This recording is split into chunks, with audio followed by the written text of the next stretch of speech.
Waalaikumsalam warahmatullahi wabarakatuh. Alhamdulillah sayyidina wa maulana wa Muhammadin wa ala alihi wa sahbihi ajmain, amma ba'du. Sebelumnya saya ucapkan selamat kepada seluruh anggota divisi kaligrafi yang telah sampai pada titik ini. Kalian semua luar biasa. Langsung saja, marilah kita panjatkan rasa puja-puji syukur kita kehadirat Allah Subhanahu wa taala yang telah memberikan kita hidayah serta inayahnya sehingga kita dapat berkumpul di room Zoom meeting ini dengan keadaan sehat walafiat. Sholawat serta salam tak lupa tetap tercurahkan kepada junjungan kita Nabi Agung Muhammad SAW yang telah menunjukkan kita dari zaman jahiliyah menuju zaman Islamiyah, yakni ad-dinul Islam. Langsung saja saya akan membacakan susunan acara pada acara pagi hari ini. Yang pertama pembukaan, kedua sambutan-sambutan, ketiga materi, dan yang keempat penutup. Sebelum acara ini saya memasuki acara yang pertama yaitu pembukaan, marilah kita buka acara pada pagi hari ini dengan bacaan basmalah. Bismillahirrahmanirrahim. Dilanjutkan acara yang kedua yakni sambutan. Sambutan akan disampaikan oleh koordinator dari divisi kaligrafi yaitu Abdul Hafiz. Kepada Saudara Abdul Hafiz saya persilahkan.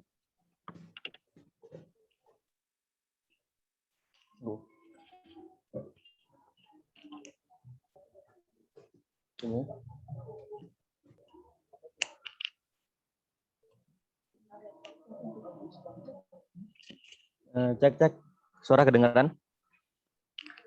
Terdengar. Bismillahirrahmanirrahim. Assalamualaikum warahmatullahi wabarakatuh.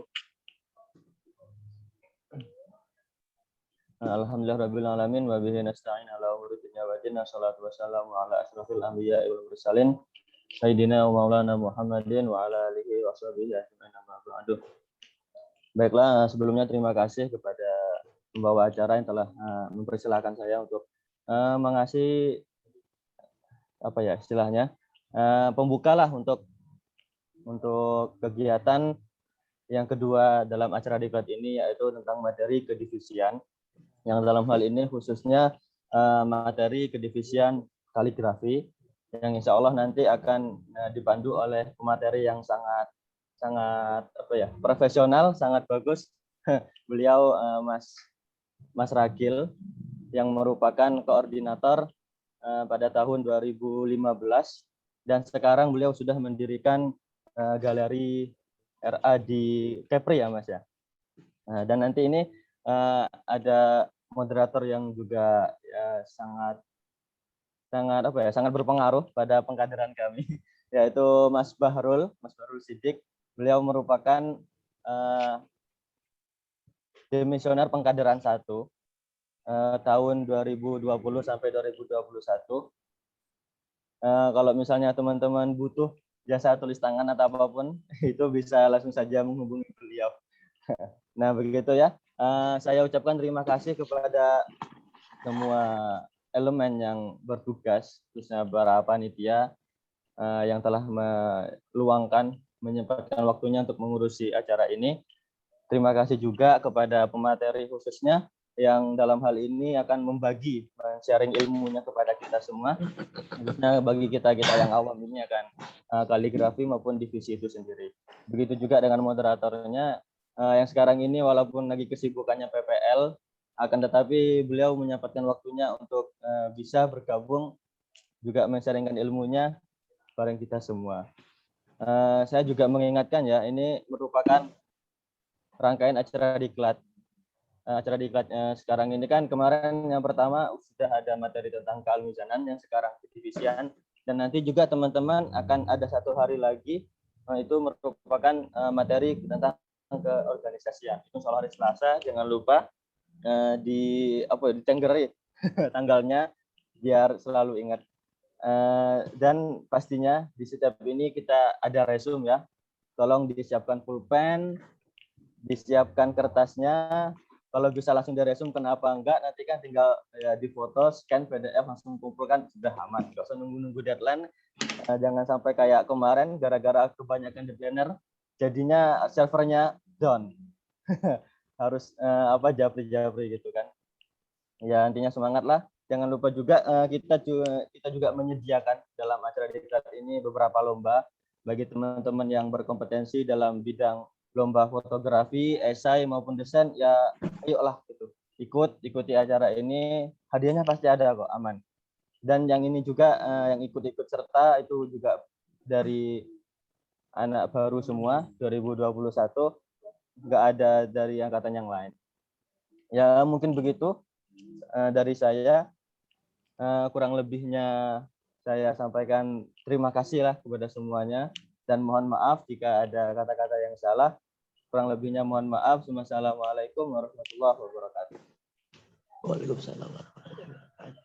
Waalaikumsalam warahmatullahi wabarakatuh. Terima kasih saya ucapkan kepada Mas Abdul Hafiz selaku koordinator dari Divisi Kaligrafi. Memasuki acara yang ketiga, yaitu acara inti dari acara pagi ini, yaitu diklat, yang mana temanya adalah kedivisian. Dari Divisi Kaligrafi ini memberikan tema yang sangat luar biasa, yaitu Mizanuna Kaligrafi dan Peradaban Kaligrafi di Era Milenial. Nah, untuk materi ini akan dipimpin oleh moderator yang sangat luar biasa juga, yakni Muhammad Bahrul Siddiq. Langsung saja untuk acara inti pada kali ini saya serahkan seluruhnya waktu dan tempat kepada Saudara Muhammad Bahrul Siddiq. Kepadanya saya persilahkan. Terima kasih Mbak Ikma. Ya, walaupun saya nggak kenal ya. Assalamualaikum warahmatullahi wabarakatuh. Waalaikumsalam. Waalaikumsalam warahmatullahi wabarakatuh. Okay, everybody, please open your mic, your video, biar saya itu lihat wajah kalian.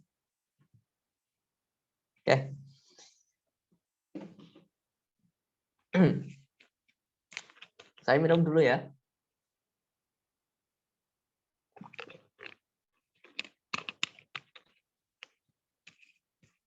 Nah, biar seger. Nah, kita konsepnya nanti fleksibel saja. Ya, alhamdulillahirrahmanirrahim. A'udzubillah, bismillah, alhamdulillah. Wassalatu wassalamu ala rasulillah Muhammadillah nabiyya ba'dah. Wa ala alihi wa sahbihi wa mawalah amma ba'du. Kepada koordinator kaligrafi, Mas Abdul Hafiz, dan kepada pemateri pagi hari ini, Mas Ragil. Alhamdulillahirabbil alamin, puji syukur kehadirat Allah Subhanahu wa taala yang telah memberikan kita beribu nikmat dan karunia sehingga pada kesempatan pagi hari ini, pagi yang cerah ini, kita bisa bermuajahah via online ya, via Zoom dalam keadaan sehat. Tidak semua punya kesempatan, ada juga yang berhalangan. Jadi kita sangat bersyukur bisa bertatap muka di layar HP ini. Salawat serta salam semoga tetap tercurah limpahkan kepada Nabi Agung Muhammad Sallallahu Alaihi Wasallam. Ini tolong ya, ini open mic dulu. Open mic dulu. Biar nanti kalau ada apa-apa bisa langsung berinteraksi. Ya, kalau misalkan lagi ada apa-apa, nggak apa-apa lah. Tutup video. Tapi saya harap ini open mic dulu. Oke, halo semuanya sehat? Alhamdulillah sehat. Alhamdulillah sehat. Ya, alhamdulillah kalau gitu ya. Oke, sebelumnya saya mau ngetik dulu ini. Mas Ragil, halo Mas Ragil. Halo. Oh, ya, alhamdulillah. Gimana Pak? Gimana kabarnya Mas? Alhamdulillah, luar biasa. Ini saya lihat ini pakai jas kebanggaan nih. Enggak sih, jas adik ini. Wah. Pagi Sekarang sih masih di rumah ya, lumayan Mas? Iya, masih di rumah. Iya, oke. Teman-teman sudah siap semua ya? Wah, Halo, teman-teman? oke, sudah siap. Oke, sudah siap. Oke. Sudah, Kak. Ya, mari kita mulai. Namun sebelum kita mulai materinya, terlebih dahulu saya bacakan kurikulum vitae dari beliau, Mas Ragil. Nama Muhammad Ragil. Ini bacanya Arigi apa Arigi, Mas? Arigi. Arigi. Oke. Nama Muhammad Ragil Arigi Sunas, SH. Nah, tempat tanggal lahir Dapo Singkep 6 November 1995. Pendidikan dari SLTP di MTS Negeri Singkep, kemudian melanjutkan ke MA Al Barakah dan lulusan S1 UIN Sunan Kalijaga, dan saat ini masih mengenyang pendidikan di jurusan HTN UIN Sunan Kalijaga. S2 ya, Mas ya? Iya. Benar ya, HTN ya? Benar.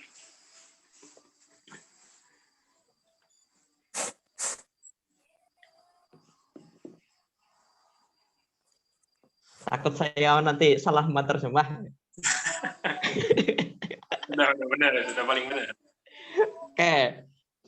Nah, untuk prestasi tidak perlu diragukan lagi. Ini kalau masalah prestasi cuma sedikit ya, sebagian kecil dari yang saya sampaikan di sini. Selainnya masih banyak sekali yang tidak bisa saya sebutkan. Yang pertama itu ada juara MTQ tingkat provinsi Kepulauan Riau. Kemudian ada juara 2 MTQ tingkat provinsi Kepulauan Riau. Kemudian juara 1 lomba kaligrafi tingkat nasional yang mengadakan UIN Sunan Kalijaga. Yang terakhir itu ada juara 1 MTQ tingkat provinsi Yogyakarta. Ini semuanya cabang apa, Mas? Beda-beda cabang. Beda-beda cabang. Masya Allah ini. Nah, jadi kita nggak perlu ragu lagi ya. Jadi Mas Ragil ini bukan hanya menguasai satu cabang, nih, berbagai macam cabang. Sungguh beruntung sekali kita bisa berbincang-bincang nanti bersama Mas Ragil. Kemudian ada kompetensi dan pengalaman organisasi. Beliau ada Speaker of Calligraphy Development and Business di UIN Sunan Kalijaga.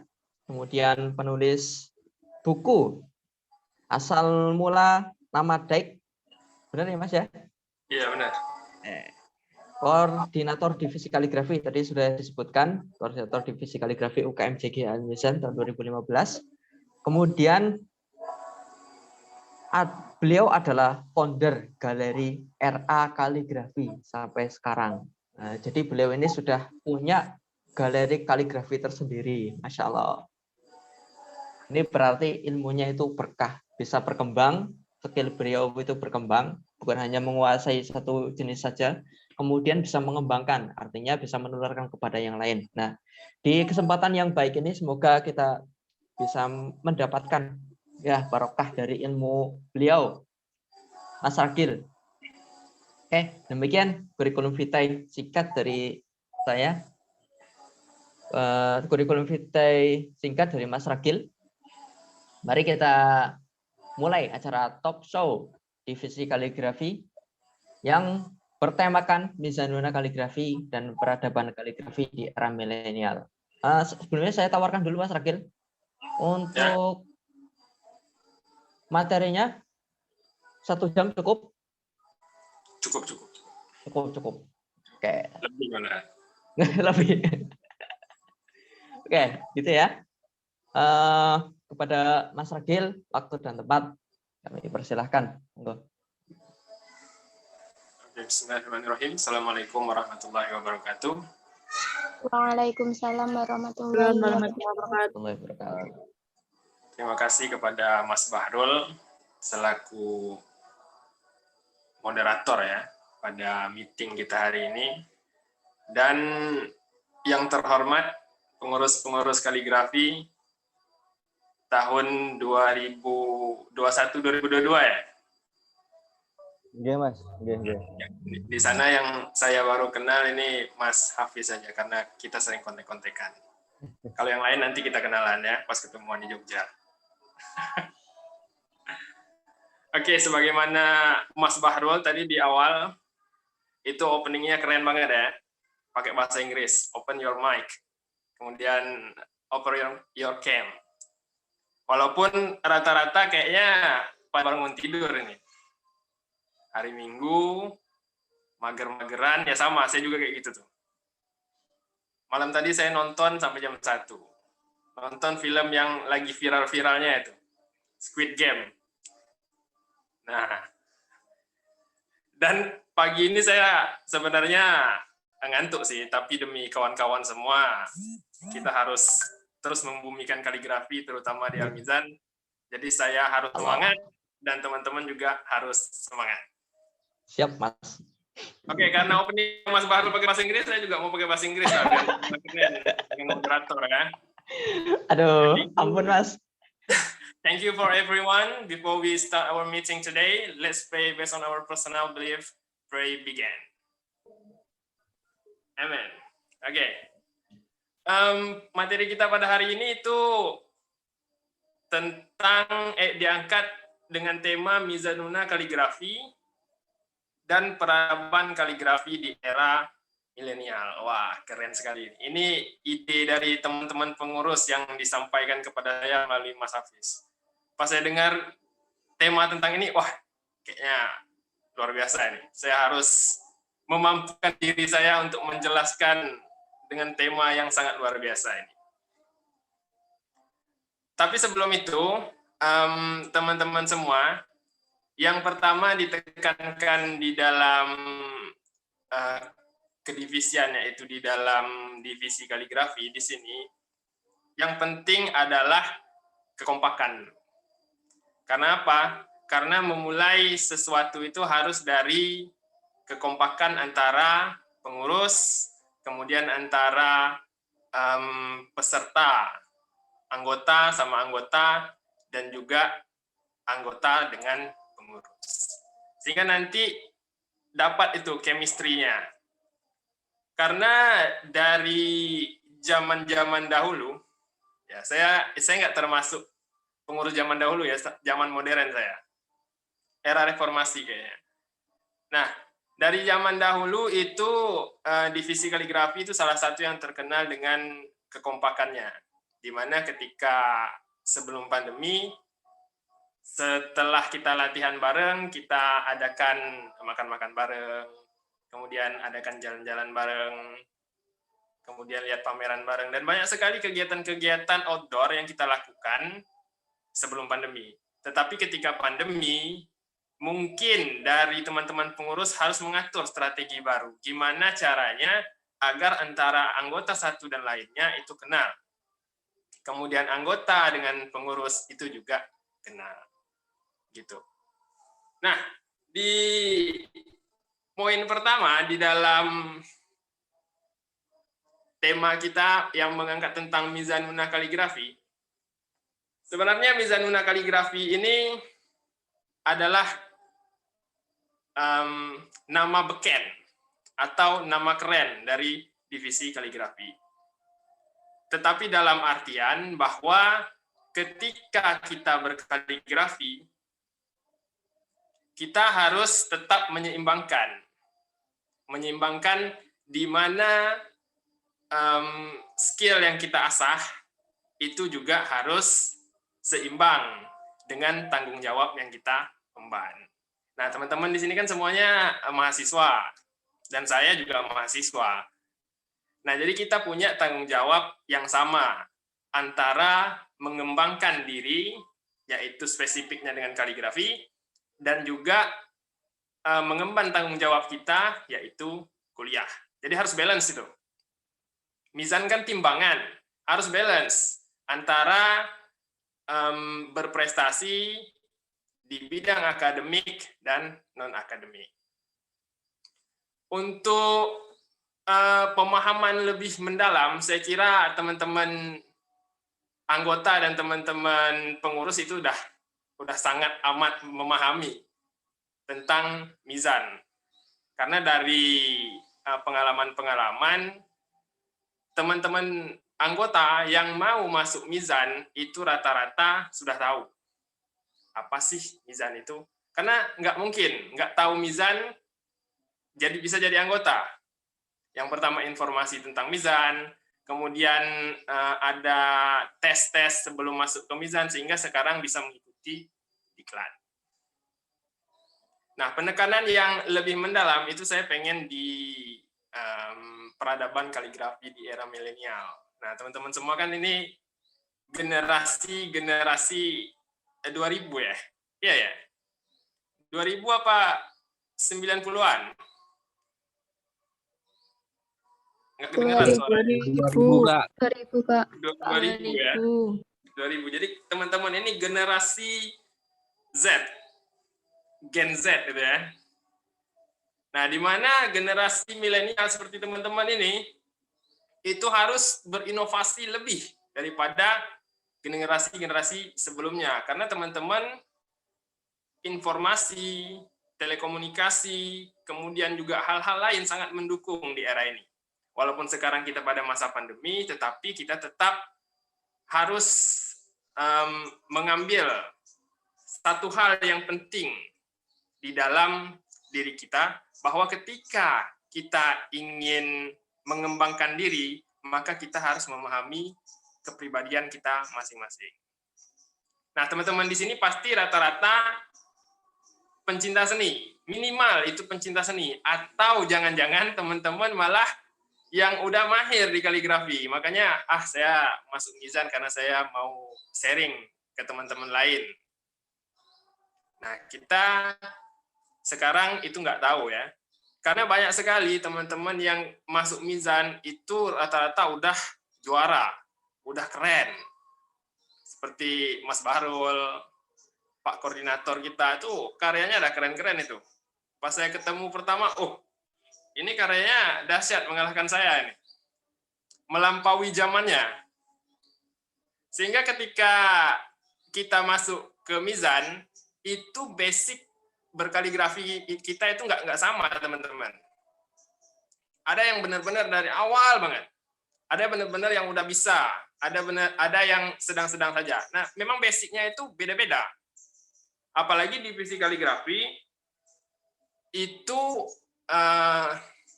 di zaman saya sih ya, nggak tahu ya sekarang ya. Zaman saya itu meloloskan mereka yang ingin belajar. Bukan mereka yang udah bisa, mereka yang udah keren. Tapi yang ingin dan mempunyai kemauan untuk belajar. Kayaknya sama sih sampai sekarang. Masih seperti itu. Nah, ketika nanti memulai latihan, di mana di sana teman-teman akan bertemu dengan teman-teman yang lain, maka jangan ada perasaan yang minder, wah dia lebih keren daripada saya. Atau ada perasaan, wah kayaknya saya nggak bisa-bisa nih. Karena proses itu teman-teman emang sulit sih. Proses itu emang sulit. Ketika kita berproses, maka kita akan merasakan lelahnya berproses. Tetapi kita menikmati proses, maka di depan sana telah menunggu hal-hal indah di balik proses kita. Sekarang ini, saya mau nanya ke teman-teman. 2 orang atau 3 orang aja yang menjawab. Motivasi untuk masuk divisi kaligrafi itu apa? Silakan coba.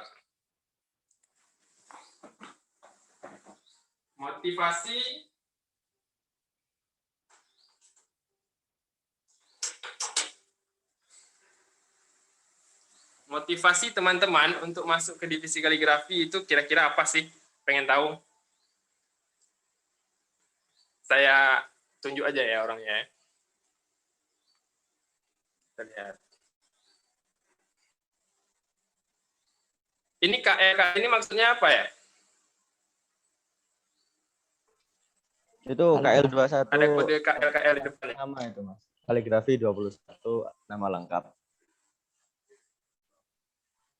buat membedakan aja. Oh, iya. Oke. Oke, Mbak Siti Masitoh. Bisa mendengar saya, Mbak Siti Masitoh? Bisa. Ya, apa motivasi Mbak masuk ke divisi kaligrafi, Mbak? Saya ingin belajar kaligrafi. Karena dulunya belum terlalu bisa. Dulunya udah pernah belajar dengan guru atau gimana? Atau otodidak sendiri? Belum. Belum ya? Masih otodidak sendiri ya? Oke.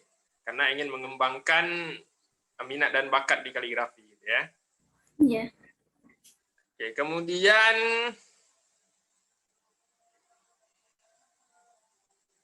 Mas Muhammad Praja.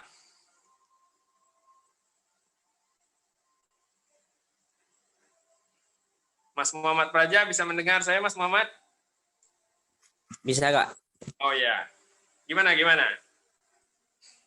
Jadi motivasinya itu ingin mengembangkan kemampuan sekaligus menyalurkan hobi. Oke. Mengembangkan kemampuan dan menyalurkan hobi. Sebelumnya udah pernah latihan, belajar, atau bahkan lomba dan memenangkan kompetisi di bidang kaligrafi? Kalau untuk itu pas selama di pesantren dulu udah pernah ikut lomba MPQ. Udah pernah ya? Asal mana Mas Praja? Dari Riau, Pak. Oh, Riau. Ya. Pesantrennya di mana? Pesantrennya itu di Duri, Kabupaten Bengkalis. MTQ tingkat apa kemarin pas ikut? Provinsi Masih ya? tingkat pesantren. Oh, antar pesantren, antar pondok ya? Oke, udah keren berarti. Keren nih Mas Praja ini pasti ini. Diam-diam ini menghanyutkan. Oke, terima kasih Mas Praja. Kemudian selanjutnya yang nggak on cam ini. Kayaknya mereka masih baring-baring, masih tidur-tiduran. Mbak Risma Laila Maulida. Iya Kak, mohon maaf tidak bisa on cam karena keadaannya tidak. Oke, Mbak Risma. Apa motivasinya Mbak Risma nih masuk ke divisi kaligrafi Al-Mizan? Motivasi saya ikut divisi kaligrafi di Al-Mizan karena yang pertama karena ingin tidak mengabaikan potensi. Karena kan punya sedikit lah bakat kaligrafi, cuma kurang pengetahuan mendalam tentang kaligrafi. Yang kedua karena ingin belajar berorganisasi, gitu Kak. Oke. Asalnya dari mana, Mbak? Asalnya saya dari Kediri, Jawa Timur. Oh, Kediri. Kedirinya di mana? Kedirinya Kediri Utara, Kunjang. Oh ya. Saya juga lama di Kediri, hampir 2 tahun saya di Kediri, Mbak. Oh, okay. Oke, terima kasih, Mbak. Iya, sami-sami. Nah, jadi teman-teman, bisa kita lihat bahwa motivasi dari teman-teman untuk bergabung ke divisi kaligrafi itu bisa kita simpulkan untuk mengembangkan skill teman-teman dalam berkaligrafi. Nah, rata-rata emang begitu pada awalnya. Tetapi nanti ketika mulai berjalan latihan dan lain-lain, teman-teman akan menemukan yang namanya jenuh. Karena latihan kaligrafi itu nggak melulu menarik. Jadi bisa teman-teman tanyakan kepada pengurus atau teman-teman yang dulunya udah pernah latihan kaligrafi, itu pasti mengatakan ada titik-titik jenuh di dalam berlatih. Sama, saya juga begitu. Ketika kita menemukan titik jenuh, tugas kita apa yang harus kita lakukan untuk memperbaiki mood kita, untuk mau berkaligrafi lagi. Karena biasanya di separuh jalan itu rata-rata sudah mulai kendor semangatnya. Apalagi kalau tidak ada progres. Nah, disinilah keimanan teman-teman itu diuji. Mengapa? Karena di sini adalah titik balik dari teman-teman untuk lebih meningkatkan. Meningkatkan dalam artian kualitas belajar, bukan meningkatkan jam belajar. Kita latihan siang malam nih, tapi untuk kualitasnya kita nggak tingkatkan. Sama aja, nulisnya kayak gitu aja. Malahan nulis kaligrafi itu nggak lihat referensi, nggak lihat buku, nggak lihat foto. Itu sama aja latihan dengan melihat buku 1 jam, perbandingannya latihan dengan tidak melihat apa-apa 10 jam. Kan sangat jauh. Di sanalah kita bakal menemukan kejenuhan. Nah, di divisi kaligrafi ini akan menjawab kegelisahan teman-teman sebenarnya. Karena teknik-teknik yang bakal diberikan oleh teman-teman pengurus dan para pengajarnya itu sangat menarik. Apalagi sekarang yang saya lihat itu sudah mulai kaligrafi styrofoam. Wah, keren banget. Keren banget tuh kaligrafi styrofoamnya. Kemudian ada kaligrafi-kaligrafi yang lain, yang kalau cabang MTQ itu rata-rata teman-teman pengurus sudah mahir dan menguasai lah untuk cabang MTQ. Nah, pengembangan-pengembangan ini itu nanti yang bakal diberikan kepada teman-teman dalam belajar di divisi kaligrafi. Nah, setelah melalui tahap ini, teman-teman itu bakal dihadapkan dengan sebuah challenge yang lebih lagi. Di mana challenge tersebut itu bakal memberikan teman-teman kesempatan ya. Tetapi di dalam kesempatan itu ada 2 pilihan. Teman-teman ingin lanjut atau ingin mundur. Nah, kadang kita nggak pede nih. Ketika teman-teman dari divisi kaligrafi itu diutus untuk mengikuti lomba. Kamu ikut lomba ini ya? Wah, aku nggak bisa, Mas. Aku belum kayak gini, Mas. Aku belum kayak gitu, Mas. Kita bimbing. Wah, aku malu, Mas. Karya aku masih jelek gini. Banyak sekali alasannya. Ini sering terjadi nih di setiap angkatan. Ketika dari pengurus itu mau mensupport teman-teman berprestasi dengan cara mengikuti lomba dan meningkatkan pengalaman teman-teman, tapi malu. Saya ketika jadi pengurus itu menekankan harus semua peserta, harus semua anggota itu ikut lomba. Apalagi tahun 2018 nanti tahun MTQ ya. Maka teman-teman seluruhnya itu wajib ikut lomba, mulai dari tingkat kecamatan, tingkat kabupaten sampai tingkat provinsi itu wajib ikut lomba. Karena di sanalah titik balik dari pengalaman teman-teman untuk dapat meningkatkan skill teman-teman dalam berkaligrafi. Nah, ketika teman-teman pertama ikut lomba, emang rasanya canggung. Lomba kaligrafi itu nggak sama ya teman-teman, sama lomba tilawah, sama lomba-lomba yang mentas di panggung. Karena ketika kita mentas itu grogi, saya juga grogi kalau mentas. Tapi lomba kaligrafi kita santai. Malahan di lomba kaligrafi kita boleh makan, boleh minum, boleh lesehan, boleh tidur-tiduran. Bahkan sebagian cowok-cowok di dalam berkaligrafi lomba itu mereka ngerokok, nyantai. Jadi nggak usah grogi ketika kita diajukan untuk mengikuti kompetisi kaligrafi. Yang penting teman-teman sekarang itu siapkan mental untuk menjadi seorang champion. Sejauh ini ada pertanyaan? Haus saya ngomong sendiri terus? Ayo. Ayo kita diskusi 2 arah aja ya teman-teman ya. Biar lebih hidup. Namanya kan talk show tuh. Nah, diskusi 2 arah biar lebih hidup ini diskusi kita. Oke, ini teman-teman. Ada yang mau ditanyakan nggak dari apa yang telah dipaparkan tadi? Ya. Siapa tahu ini. Tadi ada beberapa yang nyantol.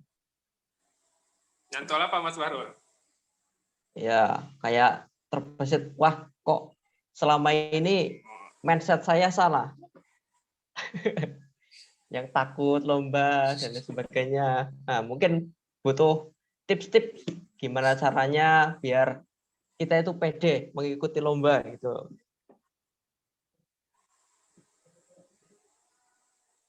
Ya, silahkan teman-teman.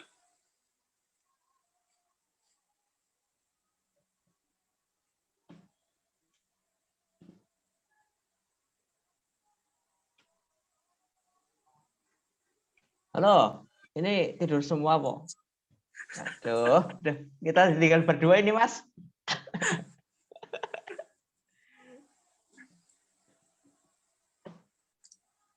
Jadi Nah, kalau untuk taksio siapa itu? kedivisian ini udah ada yang masuk ya? Udah. Silakan, Masnya tadi yang masuk. Izin bertanya. Sebelumnya, Assalamualaikum warahmatullahi wabarakatuh. Waalaikumsalam warahmatullahi wabarakatuh. Waalaikumsalam warahmatullahi Mohon wabarakatuh. maaf, nggak bisa on cam nggak? Tadi mohon maaf saya agak terlambat setengah jam ya. Soalnya ada kendala. Jadi mungkin saya lebih ini meminta penjelasan sedikit yang dari awal secara singkat mungkin ya. Soalnya tadi terlambat Kak.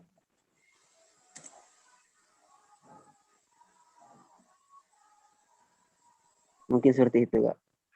Oh, berarti ini minta diulang atau gimana ini? Iya, jadi poinnya secara singkat gitu Kak. Soalnya tadi ada keterlambatan sedikit. Mungkin seperti itu. Oke. Mas siapa namanya, Mas? Sofi ya? Halo? Iya Kak. Mas Sofi ya? Iya. Oke, Mas Sofi. Jadi, saya sampaikan intinya di dalam Mizanuna Kaligrafi itu sebenarnya kebersamaan ya teman-teman semua ya. Karena tanpa kebersamaan, tanpa kenyamanan, maka nggak tumbuh cinta di sana. Yang pertama kan teman-teman ketika ingin betah kepada sebuah pilihan, maka teman-teman itu harus sama-sama menciptakan kenyamanan di sana. Nah, ketika kenyamanan tersebut terbentuk, maka teman-teman bakal betah. Sebosan-bosan apanya teman-teman itu belajar kaligrafi, tapi ketika teman-teman udah nyaman sama teman-teman yang lain, maka teman-teman pasti bela-belaan deh buat datang, walaupun saya nggak belajar. Bela-belaan deh buat ikut-ikutan, walaupun sebenarnya cuma lihat-lihat doang. Nggak apa-apa, awalnya gitu. Tapi lama-lama nanti teman-teman yang merasakan hal itu bakal ikut juga berpartisipasi dalam belajar. Itu memang budaya ya di dalam divisi kaligrafi itu menciptakan kenyamanan, nggak hanya divisi kaligrafi semua sih. Divisi-divisi lain juga begitu. Sehingga ketika teman-teman itu ingin belajar, motivasinya nggak melulu ingin mengembangkan skill, tapi lebih daripada itu menemukan sebuah circle di mana circle itu membuat teman-teman itu merasa wah di sini passion saya. Apalagi rata-rata kan perantau nih, yang belum punya teman, yang nggak ada keluarga di Jogja itu bisa menemukan keluarga baru dan di sana kita bisa bareng-bareng. Bareng-bareng dalam artian itu memulai dari awal hingga kita berprestasi sesuai dengan apa yang kita inginkan. Itu Mas Sofi ya. Terima kasih Kak. Iya, sama-sama Mas Sofi. Untuk teman-teman yang lain gimana?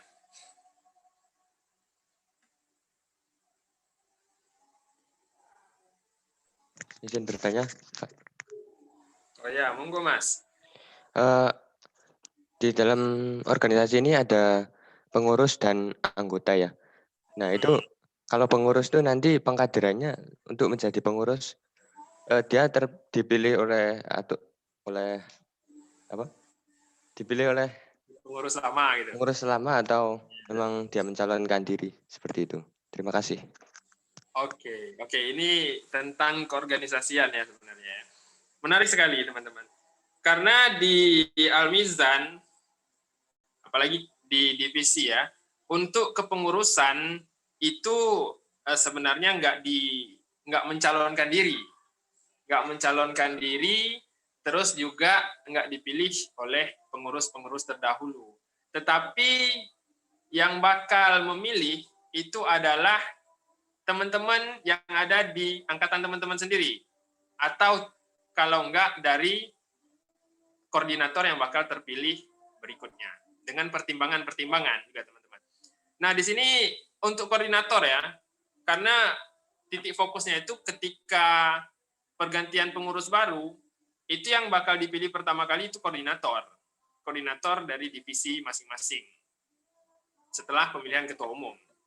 Koordinator ini kalau di dalam pemerintahan itu ibaratkan presiden, teman-teman. Presiden. Di mana presiden itu punya tim sukses tuh. Punya tim sukses yang mengusung dia ini jadi koordinator. Kadang-kadang koordinator ini nggak mau, orang ini nggak mau, pribadi ini nggak mau jadi koordinator. Tapi karena dia punya kapasitas dan dia punya kemampuan untuk memimpin, maka dia diusung oleh tim-tim suksesnya. Nah, setelah pemilihan koordinator terpilih, maka setelah itu ada rapat kecil-kecilan lah antara pengurus lama, kemudian koordinator, di mana nanti untuk pengangkatan pengurus-pengurus baru. Potensi yang dilihat ketika teman-teman, mungkin teman-teman sekarang ada sebagian yang udah berpikir, wah kayaknya jadi pengurus itu keren. Wah kayaknya jadi pengurus kaligrafi itu bisa mengembangkan bisa mengembangkan keilmuan dalam berorganisasi. Benar, itu benar banget. Jadi pengurus itu keren. Dan bisa meningkatkan ilmu teman-teman dalam berorganisasi, apalagi pengalaman. Karena di Mizan itu banyak sekali kegiatan-kegiatan yang memakai standar profesionalisme ya. Jadi semuanya harus profesional itu. Bahkan ketika teman-teman menjalin hubungan antara teman-teman yang lain, itu ketika di dalam kepanitiaan, di dalam kepengurusan, maka ditekankan profesionalnya. Nah, untuk kepengurusan dari pengurus seperti pengkaderan, kemudian bendahara, sekretaris, jaringan ya, itu nanti bakal dilihat dari potensi teman-teman ketika teman-teman jadi anggota. Siapa yang bisa mengkader, siapa yang bisa jaringannya itu lebih luas, siapa yang bisa jadi bendahara, siapa yang bisa jadi sekretaris. Nah, semua itu dilihat dari potensi teman-teman ketika teman-teman di posisi anggota. Tapi nggak menutup kemungkinan sebenarnya teman-teman. Ketika teman-teman itu masih di anggota, itu bisa naik langsung jadi koordinator, itu nggak menutup kemungkinan. Salah satunya, tapi nggak, saya kurang tahu ya sekarang itu mekanismenya seperti apa. Tapi untuk tahun saya, itu tahun pertama, koordinator sendiri itu dipilih langsung dari anggota. Jadi teman-teman anggota itu mencalonkan temannya sendiri buat jadi koordinator. Sehingga ketika itu koordinatornya masih belum berstatus sebagai pengurus di divisi. Itu sangat memungkinkan. Ketika teman-teman menganggap ada seseorang yang mampu dan mumpuni, punya inovasi di dalam berkaligrafi, maka teman-teman bisa mengusung mereka untuk dapat maju kepada koordinator kaligrafi. Itu ya, Mas ya. Terima kasih sebelumnya, Kak. Gimana, Mas?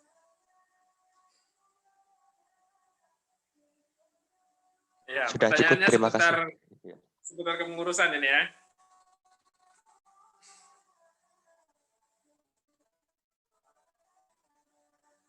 Mungkin dari Mas Bahrul ini mau menambahkan, atau dari Mas Hafiz, tentang bagaimana mekanisme terbaru ya. Apakah ada undang-undang terbaru yang dirilis Mizan dalam pemilihan pengurus di divisi atau di UKM JKL Mizan sendiri? Masih sama, Mas. Masih sama ya? Masih sama. Masih sama, ya. Oke. Ya, al-muhafadzatu 'alal qadimi sholih. Sahih berarti ya? Sahih. Referensinya sahih, oke.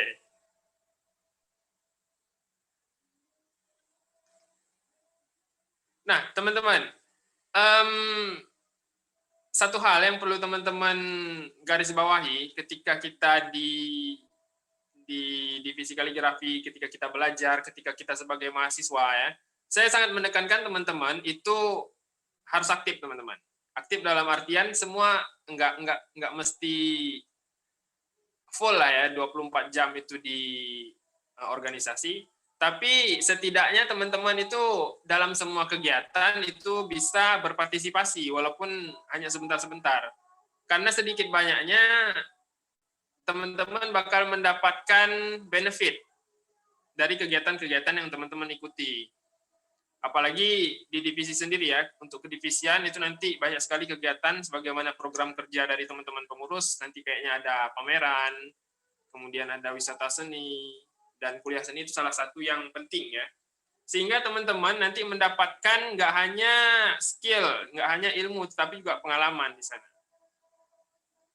Dan penekanan yang sangat penting, jangan takut untuk didelegasikan. Ketika ada peluang, ambil.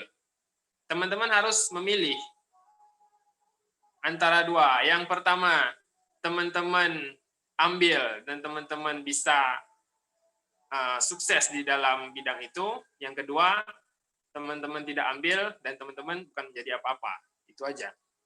Karena memang pengalaman ya, ketika kita sebagai mahasiswa itu banyak poin-poin atau kesempatan-kesempatan yang ada di depan mata kita. Nah, sekarang tergantung kita aja. Teman-teman mau ambil atau enggak? Karena ketika nanti teman-teman udah nggak jadi mahasiswa lagi, maka kesempatan itu bukan punya teman-teman lagi, tapi punya mahasiswa baru selanjutnya. Contohnya nanti biasanya ada lomba-lomba itu MTQ mahasiswa. Kemudian kalau di UIN itu ada pionir ya, pionir dan ada beberapa macam perlombaan yang lain. Nah, ambillah kesempatan itu. Karena di sini masanya teman-teman berproses. Berproses, kemudian nanti ada masanya di mana teman-teman udah nggak bisa mengikuti perlombaan-perlombaan mahasiswa seperti saya. Saya sebenarnya masih pengen ikut perlombaan tingkat mahasiswa karena saya kan masih mahasiswa, walaupun mahasiswa magister. Tetapi udah nggak bisa lagi. Karena yang dibutuhkan itu KTM S1. Kalau bisa saya pinjam KTM Mas Barul, saya pinjam, saya ikut lagi ini.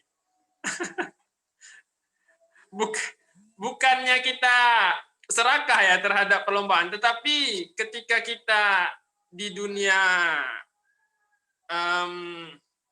mahat kemahasiswaan ya, mahasiswa dunia akademis, itu kita nggak hanya bisa mengandalkan kemampuan kita di dalam akademik. Oke lah teman-teman sekarang udah semester 2, semester 3, IPK 3,9, 3,10. Nah, tetapi apakah IPK itu menjamin bagaimana teman-teman bisa survive di kedepannya? Kan enggak. Banyak juga yang IPK-nya 4, sekarang itu masih susah untuk bertahan di kehidupan yang keras ini, teman-teman. Hidup itu keras. Maka teman-teman harus jadi cerdas. Cerdas di dalam soft skill-nya. Karena saingan teman-teman, ketika teman-teman bersaing di yang pulang kuliah, pulang belajar, aja IPK, lulusan terbaik 4,0. Belum tentu ketika teman-teman nanti menghadapi di kehidupan yang nyata, teman-teman lebih bermanfaat dari mereka yang IPK-nya 2,0. Nah, tetapi sebaliknya, ketika teman-teman ada kemampuan nih teman-teman, salah satunya kemampuan berkaligrafi, setidaknya teman-teman itu bisa bertahan lah. Dengan apa? Dengan berbisnis di bidang kaligrafi, kemudian juga mengembangkan kaligrafi-kaligrafi di daerah masing-masing. Selain ilmunya bermanfaat, teman-teman juga mendapat benefit yang lain dari hal tersebut.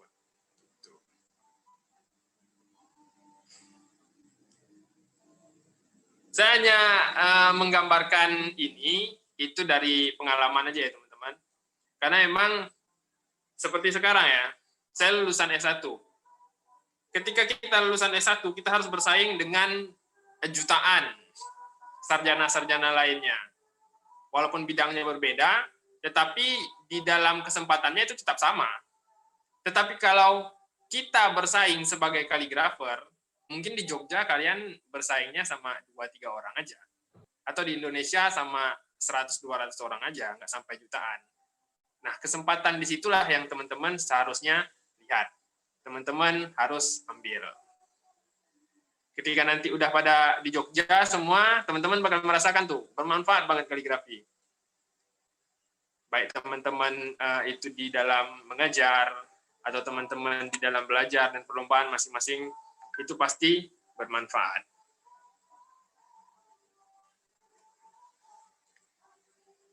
Oke, ada pertanyaan lain nggak? Ayo teman-teman, ada yang mau bertanya lagi? Silakan.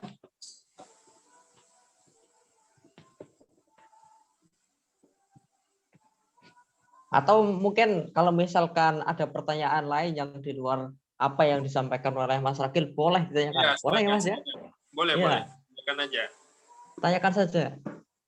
Nah, mumpung kita ini bersama pemateri yang sangat wow. Ini jarang-jarang loh ada kesempatan kita bisa berbincang bersama dengan Mas Rakil. Mas Rakil ini kan sibuk ini ya. Enggak sibuk sih, Mas. Oh, enggak sibuk. Lagi merintis. Sekarang berarti berjalan berapa tahun itu, Mas? Sanggarnya kaligrafi. Belum sampai setahun, Mas. Baru Belum kok sampai setahun. itu. Iya, belum sampai setahun. Ya. Masih baru. Ini perlu diketahui juga ini. Kalau yang udah tahu mungkin bisa kenal ya itu. Oh iya, kalau teman-teman perlu saya ingin sampaikan. berteman lebih lanjut, gimana Mas Barol? Ya, perlu saya sampaikan bahwa Mas Rakil ini alumni LMK. Ya, buat yang belum tahu LMK itu apa? LMK itu lembaga kaligrafi, salah satu pondok pesantren yang mempelajari kaligrafi. Jadi dikhususkan untuk mempelajari kaligrafi. Nah, kalau yang ingin tanya-tanya seputar LMK dan lain sebagainya, apapun tentang LMK ini mungkin bisa ditanyakan nih ke Mas Rakil.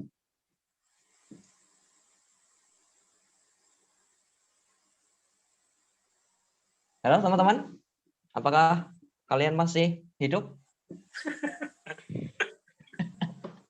Masih, Kak. Kak, mau bertanya, Kak? Ya, silakan, Mas Praja. Oke lah, perkenalkan nama saya Muhammad Praja. Jadi gini, Kak, saya pribadi kan untuk bisa menguasai satu kaidah khot kan agak sulit. Jadi misalnya kita ingin menguasai satu kaidah nih, gimana sih cara tipsnya itu bisa cepat menguasai satu kaidah gitu, bisa lancar gitulah.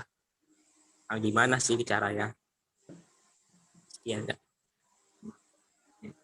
Terima kasih.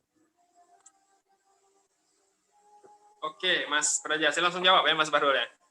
Ya, monggo. Apa mau ditampung-tampung dulu? Seenaknya Mas Rakil aja. Asik. Oke, langsung jawab aja ya, biar lagi hot-hotnya itu. Untuk pendalaman kaidah sendiri ya, teman-teman. Emang pendalaman kaidah itu butuh proses yang lumayan ya. Karena apa? Karena kaidah ini kita nggak bisa semalam langsung bagus. Nggak bisa semalam langsung bagus, karena dia ada ketentuan-ketentuan bakunya. Berbeda kalau teman-teman ingin buat ornamen, desain, dan lain-lain, itu bisa aja semalam langsung bagus. Bisa, sangat bisa, karena dia nggak ada ketentuan baku, teman-teman. Nah, di sini bagus itu sifatnya relatif. Ketika sesuatu yang tidak ada ketentuan bakunya, itu dibilang bagus, maka bagusnya perspektif orang tersebut. Misalnya lukisan kita sering nih lihat pameran. Kadang-kadang kita lihat pameran seniman-seniman terkenal, apaan ini? Coret-coret ini adekku juga bisa. Biasanya kita gitu kan. Tapi harganya wow banget. Nah, di situ yang dilihat, yang pertama itu perspektifnya. Perspektif dari siapa yang melihat itu. Yang kedua, itu dari proses pelukisnya, proses perupanya. Karena apa? Karena prosesnya itu menghasilkan karya itu nggak cuma setahun 2 tahun. Dia belajar lama untuk memahami bagaimana konsep dan karakter karyanya sehingga karya itu berkarakter. Nah, disinilah kita bisa melihat di dalam konteks untuk pembelajaran kaidah. Kalau kaidah, karena kaidah itu sudah memiliki bentuk baku, aturan-aturan yang sudah dirumuskan sejak zaman dahulu, maka kita nggak bisa dengan cepat untuk langsung menguasai sebuah kaidah. Tetapi kita harus melalui prosesnya. Nah, prosesnya gimana? Setiap orang sebenarnya beda-beda ya. Ketika saya di Lemka dulu, itu ada teman saya itu tidur terus setiap hari. Dia cuma lihat doang, nulis enggak, cuma lihat doang. Tapi ketika kita ujian harian, itu nomor 1. Ujian nomor 1.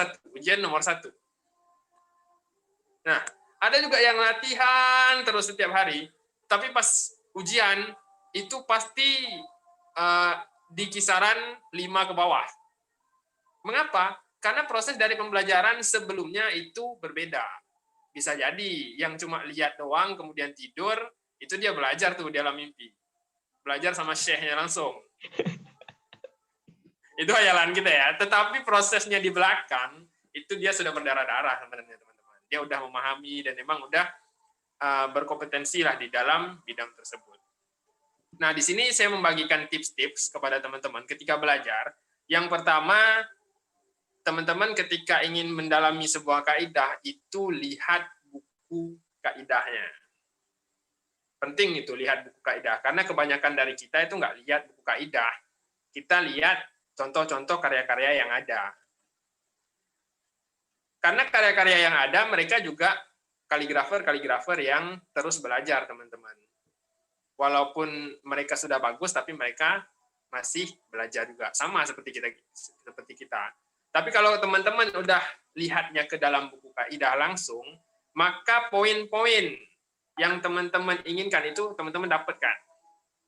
Setelah itu baru nanti huruf-huruf teman-teman itu sesuai dengan perkembangan itu memiliki karakter masing-masing. Mas Bahrul itu karakternya berbeda dengan hurufnya Mas Hafiz. Bisa jadi yang Mas Bahrul itu alif, yang Mas Hafiz itu alifnya sulus. Gitu ya. Kemudian juga berbeda dengan karakternya huruf saya. Bisa jadi huruf saya nanti wow. Nah, itu semuanya berbeda, teman-teman. Nah, di sini yang penekanannya, ketika kita belajar, nanti ketika kita belajar beda-beda guru, itu teman-teman bakal menemukan perbedaan yang sangat signifikan. Ini Mas Ragil nulisnya kayak gini. Terus Mas Bahrul nulisnya kayak gini. Mas Hafiz tulisnya kayak gini. Ini yang benar yang mana? Rata-rata itu kayak gitu tuh. Biasanya ketika kita mulai belajar di mizan tuh kayak gitu tuh. Apalagi yang baru-baru ya. Kok beda-beda ini tulisannya? Yang benar yang mana? Maka kembali di kaidah. Guru itu mengajarkan trik dan cara. Bukan mengajarkan teman-teman untuk meniru tulisannya secara sempurna. Tapi trik dan caranya aja. Sehingga ketika teman-teman nanti udah mulai belajar, ketika dipertemukan dengan ustadz-ustadz dan guru-guru yang berbeda, yang diambil itu cara menulisnya. Bukan perdebatan antara tulisan guru ini dan guru ini itu berbeda. Apalagi sampai, wah, tulisan Mas ini nggak bagus bagusnya tulisan ini. Nggak bisa, karena mereka udah punya karakter. Itu yang penting. Lihat kaidah dan ketahui cara bagaimana menulisnya. Itu, Mas.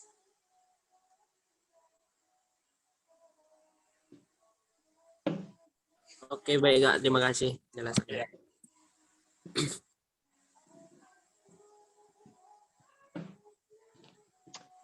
Ada lagi ya teman-teman yang mau bertanya?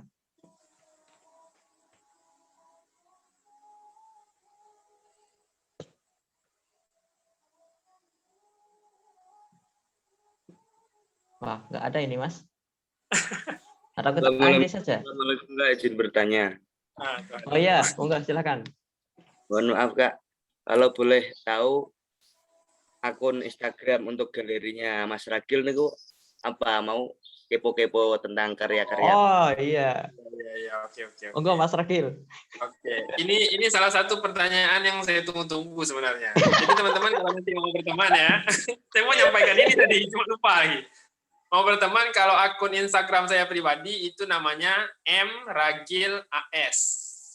Nanti follow aja, bilang aja dari kaligrafi. Bisa nanti saya follow back. Spesial buat teman-teman itu. @mragil_as ya. Kalau untuk galerinya nanti ada itu di bio saya. Ada galerinya, ada tokonya. Sebenarnya saya dari 2016 itu udah membina sebuah platform kaligrafi itu termasuk besar sih. Cuma masih saya belum seriusin sampai sekarang dan belum saya launching. Nah, nanti mungkin ketika ada waktu yang tepat, nanti saya bakal launching platformnya. Dan saya rasa sebagian besar dari teman-teman itu udah tahu, cuma nggak tahu aja siapa yang menjalankan platform ini itu. Oh, platformnya apa itu, Mas? Nah, iya makanya belum saya launching, nanti aja Oh lah ya. iya.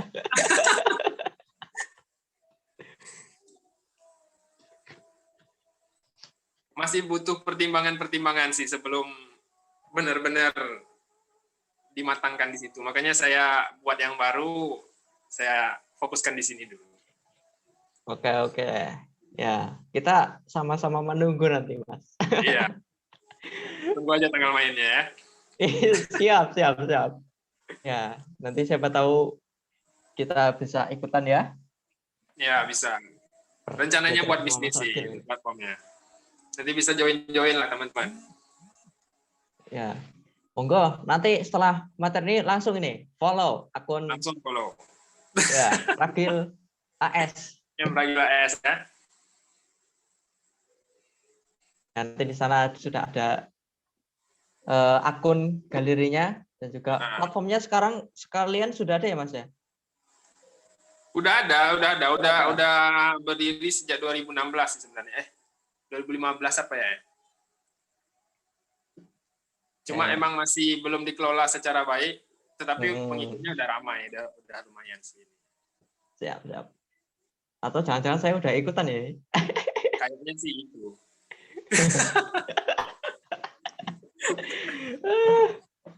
Aduh, oke. Ada yang lain lagi nggak ini? Nah, oke. Saya bacakan di kolom komentar ya. Ya. Izin bertanya ini, karena dalam belajar kaligrafi itu dari Sausan Sofi. Oke.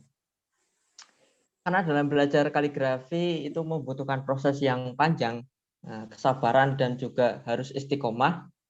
Saya ingin tahu motivasi Mas Ragil selama belajar kaligrafi. Ayo, apa Mas ini?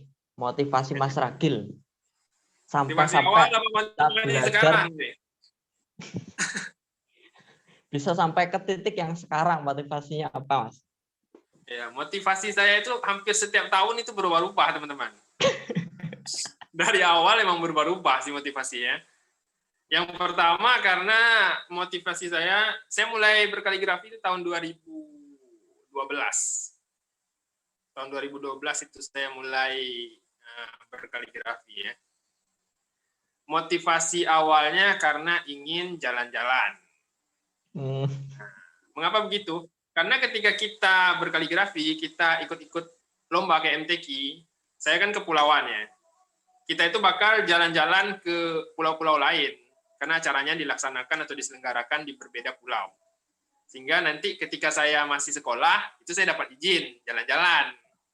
Jalan-jalan dibayar, juara nggak juara itu urusan kedua, yang penting udah jalan-jalan gitu. Itu motivasi awal. Motivasi selanjutnya itu udah berubah lagi. Karena ketika saya mengikuti MTQ di tahun 2012, alhamdulillah saya juara 1 di tingkat kabupaten. Itu untuk pertama kali saya juara 1 di tingkat kabupaten.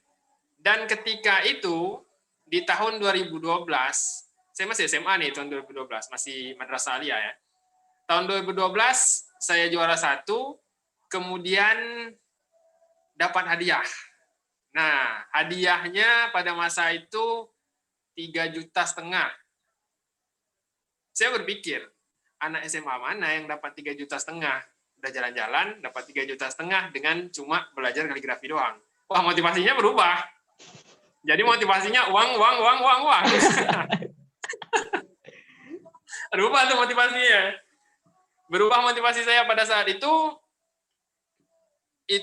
mengawali sebuah rasa kayak, wah aku ini udah keren banget nih, juara 1 di kabupaten, walaupun kabupatennya daerah-daerah terpencil kan, juara 1 di kabupaten, aku bakal naik ke tingkat provinsi. Motivasinya masih tuh uang. Wah, kabupaten aja ada 3,5 juta, apalagi provinsi ini 15 juta nih, bikinnya kayak gitu. Ketika provinsi, maka saya tahu bahwa di atas langit itu masih ada langit. Di atas langit itu masih ada langit, teman-teman. Ketika lomba di provinsi, dari 7 kabupaten kota di Kepulauan Riau, saya nomor 7. Yang diambil itu sampai harapan 3, dalam artian yang diambil sampai nomor 6. Nomor 7 itu terakhir, nggak dapat apa-apa itu. Wah, itu saya langsung down. Ya Allah, saya bilang, ini motivasinya ada salah. Ingin jalan-jalan, cuma jalan-jalan doang. Sekarang motivasinya udah uang dan lebih kepada riak lah ya, sombong lah ya. Karena kita udah merasa keren di tempat kita. Tapi ternyata Allah tunjukkan tuh, di atas langit itu masih ada langit. Jangan sombong dulu, bos. Nah, setelah itu saya mulai berbenah, teman-teman. Jadi motivasi saya setelah itu ya belajar kaligrafi untuk bisa bermanfaat bagi orang lain. Kenapa? Karena setelah saya lihat bahwa ketika saya mengikuti kompetisi di tingkat provinsi Kepulauan Riau pada saat itu, hampir seluruh peserta utusan dari kabupaten saya itu dapat nomor, kalau enggak harapan 3, ya nomor 7 kayak saya. Saya bilang, wah ternyata di tempat saya ini potensi kaligrafinya sangat kurang, dan guru-gurunya juga belum ada. Nah, kemudian dari situ saya mulai memutuskan untuk bagaimana nanti saya bisa belajar lebih lanjut, maka diberikan jalan saya ke LMK. Nah, di LMK inilah motivasinya bercampur-campur dengan motivasi teman-teman di sana. Motivasi teman-teman di sana ya banyak, ada yang pengen bisnis, ada yang pengen juara nasional, ada lebih tinggi lagi kan, juara nasional motivasinya. Saya boro-boro juara nasional, saya mikir ini. Mau ke nasional aja nggak ada mimpi. Mau ke nasional aja berat kayaknya di sana, karena memang dari kabupaten kota kayak ibu kotanya ya, kayak Tanjung Pinang, kalau tempat saya ibu kotanya Tanjung Pinang, kemudian Batam, itu kaligrafernya udah luar biasa, udah bagus-bagus. Jadi saya nggak mikir ke sana sih. Cuma saya belajar aja, belajar, terus akhirnya kuliah di UIN, masuk Mizan, masih motivasinya sama, tetapi saya ingin lebih bermanfaat. Dengan apa? Dengan saya mengajarkan ilmu-ilmu sedikit yang saya punya, kemudian juga tetap harus berprestasi. Disinilah mulainya titik balik dari mimpi-mimpi saya. Nah, di Mizan sendiri itu kan banyak banget ya kompetisi-kompetisi, khususnya buat mahasiswa itu. Ketika kita berada di Mizan, karena informasinya kan masuk ke Mizan semua. Ada lomba di sini, ada lomba di sini, ada lomba di sini, ya saya ikut aja, ikut. Dan alhamdulillah dari lomba-lomba itu bisa memenuhi uang jajan lah ya, uang jajan kita. Karena jadi mahasiswa itu berat, teman-teman. Kalau nggak ada pemasukan lain itu berat. Jadi saya jadikan lomba itu sebagai pekerjaan saya. Wah, lumayan nih lomba nih. Wah, lumayan nih lomba nih. Sampai saya itu dikecam, wah, lagi nih ikut lomba terus katanya. Ikut lomba terus. Maka saya bilang, nanti ada saatnya saya nggak bakal ikut lomba lagi tingkat mahasiswa. Jadi biarkan saya ikut dulu sekarang. Nah, teman-teman juga gitu tuh. Nanti bakal ada saatnya teman-teman nggak bakal bisa ikut lagi tingkat mahasiswa. Maka sekaranglah saatnya teman-teman buat ikut. Nah, alhamdulillah sampai sekarang motivasinya sama, masih ingin mengembangkan diri walaupun udah mulai malas belajar ya. Malas belajar, masih ingin mengembangkan diri, dan alhamdulillah untuk bonus-bonus lainnya itu mengikut, teman-teman. Saya udah 2 kali tingkat nasional ya, mewakili Jogja, kemudian mewakili Kepulauan Riau. Jogja 2016 saya MTQ nasionalnya di NTB, Lombok. Kemudian 2020 kemarin baru-baru ini MTQ nasionalnya di Padang. Dan terakhir yang nggak saya sangka-sangka sebenarnya. Sebelumnya nggak pernah ada itu bonus-bonus itu pindah-pindah ke cabang-cabang perlombaan lain. Tetapi ternyata tahun 2021 ini bonus umroh itu pindah ke kaligrafi dan alhamdulillah diberikan kepada saya. Itu benar-benar saya mau nangis itu. Ya Allah, saya bilang ini Masya nggak pantas dulu Allah. nggak saya ini ya. Nggak pantas nggak kira-kira saya dapat ini dengan dosa saya yang masih banyak ini diberikan ini, jangan-jangan ini istijrot ini. Tapi saya husnuzon aja. Mudah-mudahan ini untuk memperbaiki diri sehingga nanti ilmu-ilmu yang ada itu bisa bermanfaat bagi teman-teman yang ingin belajar kaligrafi. Jadi inti dari motivasi saya itu ya ingin terus bermanfaat lah bagi orang lain dalam belajar kaligrafi. Pokoknya yang ada mau belajar kaligrafi saya sangat welcome. Malahan saya buat kelas-kelas online tuh yang mau belajar musab, mau belajar apa itu saya ada kelas-kelas online dulu. Tapi sekarang udah agak jarang sih karena memang kuliah jadi ngatur waktunya. Nah, untuk teman-teman di Mizan itu silahkan lah nanti kalau yang mau sharing tentang kaligrafi itu boleh langsung DM ke IG. Kita bisa sharing santai, nanya-nanya ya monggo. Jadi itu motivasi saya. Mungkin motivasi Mas Bahrul nih ditanya juga tuh Mas Bahrul. Ini benar-benar sangat menarik motivasi dari Mas Ragil ya. Saya simpulkan ini yang namanya niat itu. Nah, yang namanya niat itu perlu dilatih.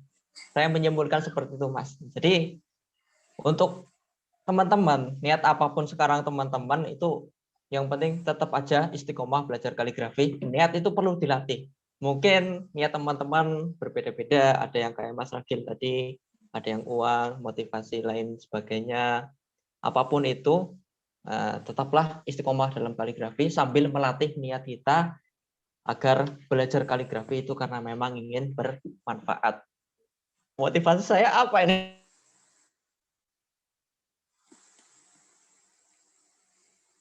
Apa motivasi Mas Bahrul nih? Pasti keren nih motivasinya. Halo? Tadi nge-lag sinyalnya. Halo, Mas Ragil? Kedengaran ya? Ya Mas. Oke. Tadi sempat macet. Oke. Motivasi saya rasa nggak perlu apa ya?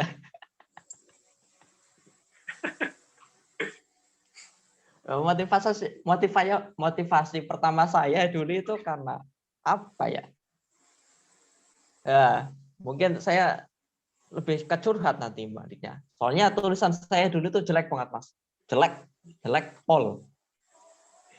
Sampai tulisan saya itu dibilang itu suka terubuh kalau bahasa sini. Nah, suka terubuh itu kan rumput yang jatuh gitu loh. Kalau rumput diinjak itu kan nggak beraturan, kan? Ya, kayak gitulah tulisan saya diibaratkan. Zaman dahulu. Itu apa namanya? Timbul rasa kayak kecewa aja sih sama diri sendiri.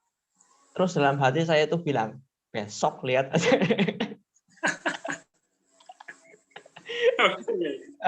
Lah, mulai dari ejekan-ejekan itu ya, apa namanya? Timbul motivasi lah untuk memperbaiki diri. Ya, ada niat jelek juga di situ. Tadi awas saja besok ada tercampur niat balas dendam ya. Ya seperti itulah untuk awal-awal. Nah, lain apa namanya? Terus kesini apa namanya diikutkan lomba dan sebagainya, alhamdulillah ya, juara. Sama sempat kayak Mas Ragil tuh ikut lomba itu untuk juara, untuk uang. Jadi karena kebutuhan ya, namanya alat kaligrafi itu kan lumayan itu modalnya Mas. Ya lumayan mahal. Jadi ya sempat juga kayak Mas Ragil itu lomba itu untuk uang. Terus sampai berubah lagi dari yang uang itu hanya untuk jajan, ini uang saya niatkan untuk pengembangan kaligrafi. Jadi saya kan termasuknya rendah ya Mas. Dalam artian rendah itu tingkat ya dari alat-alat dan lain sebagainya bisa dibilang itu tertinggal. Karena pertama kali saya lomba aja itu cuma pakai pensil sama pulas, pensil warna itu.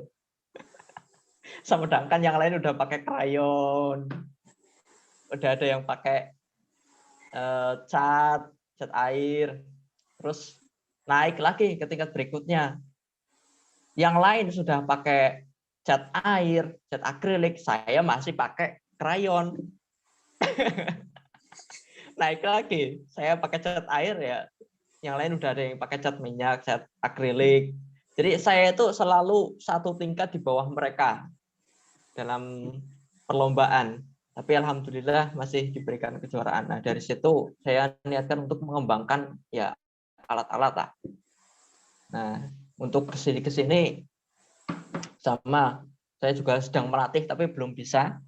Ya masih belum sempurna lah, masih terus melatih niat bagaimana caranya saya itu belajar kaligrafi hanya untuk bermanfaat pada orang lain. Seperti itu mungkin.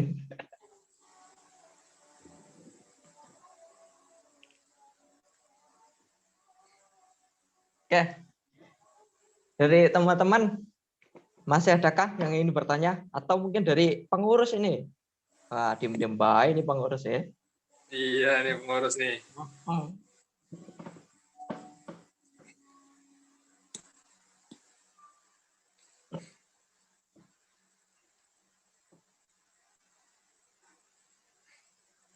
Halo, pengurus Mas Hafiz. Ya, halo Mas. Bajunya Mas Hafid keren tuh. Wah, kan. Bukan deh. Al-Mizan produk. Mungkin yang ingin saya tanyakan dari tadi itu udah saya simpan Mas, tapi tadi kurang lebih pertanyaannya sama kayak yang Mbak Sofi tadi. Motivasi, niat, dan yang jenengan rasakan. Ini kan dua master di sini, ada Mas Ragil, ada Mas Barul yang pengalamannya itu ya wah udah di atas rata-rata. Masternya cuma satu itu Mas Ragil. Nggak ada master ya? Kayak Mas Ragil ini kan pernah belajar di Lemka, yang saya pernah dengar ini nggak dari Mas Ragil yang ngomong, tapi dari temannya Mas Ragil yang dekat. Mas Ragil itu pas masa di Lemka merupakan apa ya terbaik di cabang musafnya pas angkatannya. Jadi kan sangat masya Allah sekali gitu. Baru 1 tahun mendalami di Lemka tapi musafnya udah masya Allah sekali. Gitu. Kalau teman-teman tahu kan di dalam cabang kaligrafi itu ada kaligrafi musaf. Nah itu Mas Ragil sudah ya kalau istilah lomba per MTQ-an udah nasional. Gitu. Cabangnya udah nasional. Apalagi sekarang beliau sudah mendalami di cabang lain kontemporer dan itu pun yo tembus nasional juga. Ya. Jadi pengalaman nggak hanya di musaf tapi di semua cabang kayaknya udah sangat-sangat master ya, Mas Ragil ini. Jadi gini Mas, niat dan motivasi itu ya kayak tadi yang sampai merasakan itu kan mungkin titik jenuh itu pasti ada, titik jenuh dalam belajar itu pasti ada, tapi kayak motivasi yang pertama misalnya buat lomba itu mungkin ada hajat yang terselubung, misalnya saya mau beli HP gitu kan, buat ini kayaknya hadiahnya lumayan. Kalau misalnya sekarang ini kan banyak lomba-lomba itu dan hadiahnya juga ya 700 sampai 1 juta itu ya segituan lah gitu kan. Nah, apakah dalam niat-niat begitu tuh ya tidak apa Mas, enggak masalah gitu. Soalnya kan dalam belajar kaligrafi ini kan ya menulis Al-Qur'an gitu kan. Yang bisa juga diniatkan sebagai untuk ibadah seni-seni dalam menulis Al-Qur'an diperindah apalagi dengan ornamen-ornamen yang bagus itu. Apakah enggak masalah gitu Mas dalam niat yang seperti itu gitu. Mungkin seperti itu aja Mas. Moga Mas Ragil. Oke. Terima kasih ya Mas Hafiz ya pertanyaannya. Walaupun sebenarnya Mas Hafiz ini tahu jawaban dari pertanyaan ini. Nah, Mas Hafiz ini termasuk berpengalaman juga nih. Musafnya udah luar biasa. Untuk niat sendiri teman-teman, sebenarnya nggak masalah, nggak dosa sih teman-teman. Niatnya, wah saya ikut lomba ini nanti bonusnya pengen beli HP. Wah saya niat ini nanti bonusnya pengen bantu orang tua atau meringankan beban orang tua karena orang tua susah untuk ngirim uang jajan ketika saya kuliah. Nggak masalah, nggak berdosa itu. Dosanya ketika teman-teman niat lomba, itu buat main jackpot. Nah, itu dosa itu. Wah, saya nanti lomba dapat uangnya buat beli koin jackpot. Nah, ini dosa nih.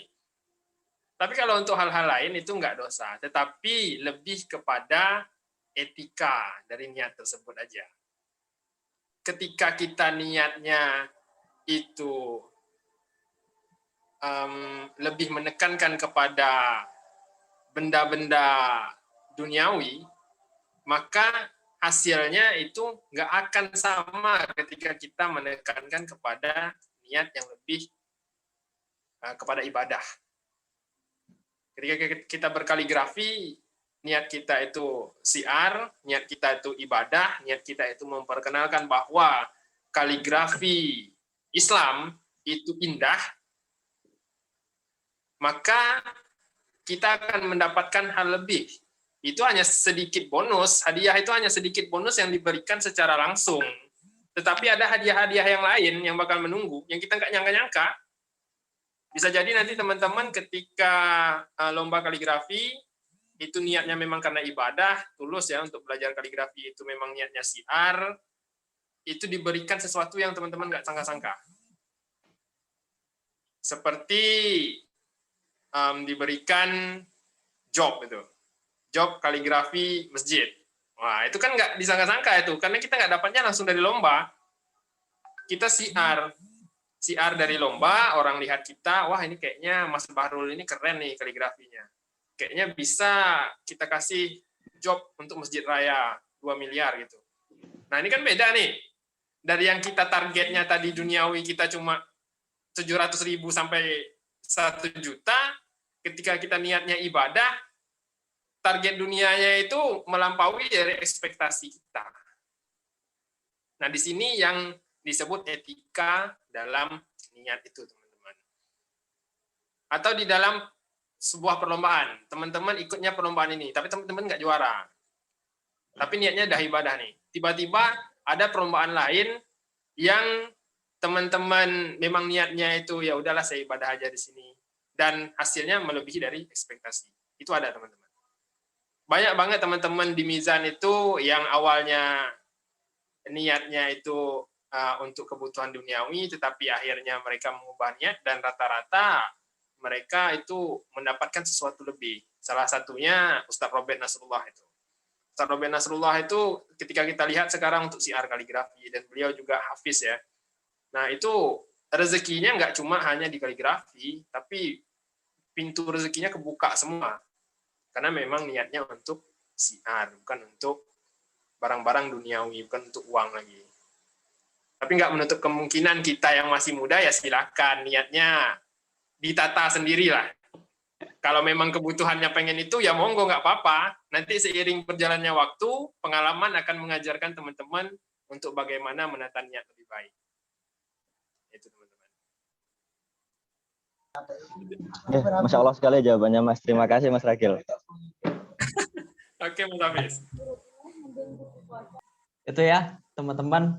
Ya, saya rasa itu jawaban yang sangat bijak. Jadi silahkan mulai dari sekarang kita ya bersama-sama lah melatih niat agar kita belajar kaligrafi ini mendapatkan ridho Allah Subhanahu wa taala. Amin, amin. Ya. Amin. Ini ada pertanyaan, saya bacakan. Dari Nur Toyibah. Nah, izin bertanya. Ketika kita punya bakat, tapi minat untuk berkarya itu sangat rendah. Nah, bagaimana sih cara meningkatkan minat berkarya? Ini Mas Ragil, pertanyaan dari Nur Toyibah. Minat berkarya? Ya. Oke, Mbak siapa tadi? Nur Toyibah. Nur Toyibah. Oke, Mbak Nur Toyibah. Mbak Nur Toyibah sebenarnya semua orang itu ketika belajar kaligrafi, faktornya ada 2. Yang pertama, bagaimana dia menempatkan kaligrafi itu sebagai sesuatu yang dia sukai, yang dia cintai. Kemudian yang kedua, itu tergantung dari bakatnya. Tapi digarisbawahi bahwa bakat untuk belajar kaligrafi itu hanya mempengaruhi 5% dari karya kita. Jadi 95% itu adalah bagaimana kecintaan kita untuk belajar kaligrafi itu. Nah, di sini ketika kita punya bakat, tapi minat berkarya kita itu kurang. Kok bisa gitu? Kita punya bakat, minat berkaryanya kurang. Pasti ada sesuatu yang melatar belakangi ini. Mungkin sibuk di hal-hal lain, atau sibuk kuliah, atau sibuk kerja.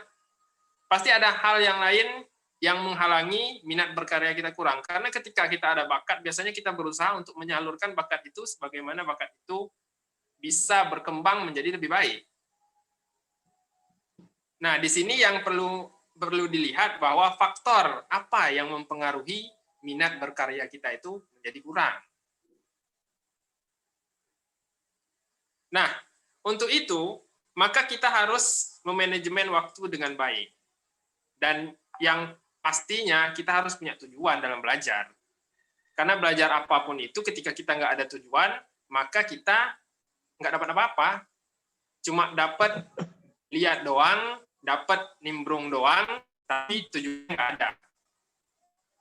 Nah, di sini ketika kita bakatnya udah punya, kemudian kita juga udah pernah belajar kaligrafi, nah kita itu dituntut bagaimana memaksimalkan bakat itu. Dengan apa? Dengan mulai perlahan-lahan. Yang awalnya kita nggak minat untuk berkarya, kita coba dengan cara meniru karya-karya yang kita suka. Misalnya mbaknya suka dengan karya Mas Bahrul, wah keren nih karya Mas Bahrul nih. Keren nih, batu-batunya realis banget. Oh, kan? Nah, terus bisa coba hubungi Mas Bahrul. Mas Bahrul, coba dong ajarin saya buat batu. Nah, pasti Mas Bahrul sangat welcome itu untuk mengajarkan. Nggak mungkin Mas Bahrul, oh nggak bisa, saya lagi sibuk. Nggak mungkin. Nggak mungkin. Karena niat Mas Bahrul itu tadi ingin bermanfaat untuk orang lain. Ya nggak Mas Bahrul? Ya. Nah, jadi nggak mungkin menolak itu. Pokoknya yang niatnya udah ingin bermanfaat bagi orang lain, ketika kita minta koreksian atau minta ajarin teknik-teknik yang ada, maka mereka kemungkinan kecil jarang menolak. Kecuali mereka lagi galau. Atau lagi ada problem di hati, putus cinta, dan lain-lain, itu mungkin perlu istirahatkan sebentar itu. Ketika moodnya kembali, nah, serang lagi. Minta ajarkan lagi. Nah, di situ nanti kita akan menemukan bagaimana minat kita berkarya itu mulai meningkat perlahan demi perlahan. Karena step by step dari berkarya, itu kita merasakan kepuasan dalam berkarya, teman-teman. Kadang kita ini malas berkarya, kok karyaku jelek ya? Gini-gini aja. Buat karya, gini lagi. Buat karya, gini lagi. Upload, malu nanti di EJ, malu nanti di kata-katain sama teman-teman. Nggak mungkin. Nggak mungkin ada yang ngata-ngatain karya. Itu pasti bilangnya, Masya Allah, bagus sekali, Masya Allah, bagus sekali. Walaupun dalam artian mereka, wah ini karyanya masih bagus sekali aku nih. Tapi nggak apa-apa, itu jadi motivasi tuh. Jadi motivasi. Jadi upload aja. Biasanya gini nih, kalau dari teman-teman yang jarang berkarya jarang berkarya, itu nguploadnya, wah udah lama nggak nulis nih, tulisan jadi amburadul. Padahal emang itu tulisannya. Kita juga segitu tuh. Wah udah lama nggak nulis nih, tulisannya jadi berubah. Padahal emang itu. Jadi kata orang, wah ini udah lama nggak nulis aja, udah bagus kayak gini, apalagi nulis. Kan semangat kita tuh, walaupun kita tahu maksudnya. Nah di sini teman-teman, ketika berkarya, jangan hiraukan hasil. Karena berkarya itu bukan mencari hasil, tapi mencari kepuasan. Kepuasan dalam berkarya. Kalau mau mencoba karya musab, buat musab. Awalnya memang biasa-biasa aja, tapi lama-lama pasti luar biasa. Kalau mau coba kontemporer, coba naskah, coba dekorasi, buat tahap demi tahapnya. Jadi pelan-pelan, step by step, kita nggak usah ngebut-ngebutan lah, karena kita kan belajar itu bukan untuk cepet-cepetan. Siapa yang duluan menguasai, siapa duluan yang berprestasi, bukan masalah itu. Tapi masalah bagaimana kenikmatan dari proses itu kita rasakan. Nah, di situ nanti perlahan kita mulai semangat untuk berkarya, dan saya yakin teman-teman, ketika teman-teman udah sangat menikmati berkaligrafi, maka teman-teman nggak bakal bosan itu untuk berkarya. Pasti pengen terus. Lihat karya orang dikit, wah saya terinspirasi nih, pengen buat karya kayak gini, tapi dengan karakter-karakter saya. Pasti banyak inspirasi-inspirasi gitu yang muncul. Sehingga nanti memotivasi teman-teman untuk berkarya, dan teman-teman juga nggak merasakan jenuh di dalam belajar kaligrafi. Saya kira itu, mungkin Mas Bahrul ada motivasinya sendiri itu dalam berkarya. Yang penting senang aja saya, Mas. Karena apa namanya? Senang ya. Kalau misalkan kita sering udah terjun di dunia kaligrafi lama bertahan, nanti itu motivasinya salah satunya itu cuma senang aja gitu. Salah satunya itu nanti kalau nggak berkarya ada yang kurang. Nah, makanya kalaupun nanti ada halangan dan lain sebagainya di tengah jalan seperti yang disampaikan Mas Ragil, ya cobalah untuk bertahan. Nanti akan menemukan keasikan sendiri yang seperti yang disampaikan oleh Mas Ragil. Kaligrafi itu asik kok teman-teman. Cuma tergantung bagaimana cara kita menikmatinya. Oke, ini masih ada 2 pertanyaan Mas Ragil. Ya, Saya rasa ini pertanyaan terakhir atau gimana? Atau masih buka pertanyaan lagi? 2 ini ya, terakhir ya. Monggo ya. Oke. Jadi teman-teman kalau mau yang tanya nanti di luar ini. Ini saya sampaikan 2 pertanyaan terakhir. Yang pertama dari Muna Numabila. Kak, izin bertanya, apa yang dilakukan Kak Ragil untuk memperkenalkan kaligrafi ke masyarakat? Mas. Yang kedua, apa sih perbedaan kaligrafi di peradaban yang dulu dan sekarang? Adakah kendala di era digital seperti sekarang? Nah, ini lebih ke perbedaan ini antara belajar kaligrafi zaman dulu dengan zaman sekarang. Ini lebih ke tema kita ya. Iya. Era milenial ya. Oke, saya jawab yang pertama dulu. Perbedaan belajar kaligrafi dulu dan sekarang secara umum nggak ada perbedaan sebenarnya. Nggak ada perbedaan yang signifikan dalam artian ya. Karena memang ketika kita belajar kaligrafi itu dalam artian kita belajar kaidah kaligrafi tradisional. Kita bukan belajar lukis kaligrafi, kita bukan belajar dekorasi, bukan belajar kontemporer, bukan belajar hiasan mushaf, tapi belajar kaidah kaligrafi secara tradisional. Yang dimana kaidah kaligrafi itu cara pengajarannya dari dulu sampai sekarang itu relatif sama. Apa cara pengajarannya? Meniru. Ketika kita di dunia akademik, kita meniru, maka kita akan dikenakan plagiasi. Tetapi ketika kita di kaligrafi, kita memang dituntut meniru, harus mirip banget. Sebagaimana kita bisa memirip-miripkan karya-karya master-master, karya-karya kaidah-kaidah kaligrafi itu dengan tulisan kita. Nah, selanjutnya perkembangan sangat banyak untuk ditemukan di dalam era modern ini.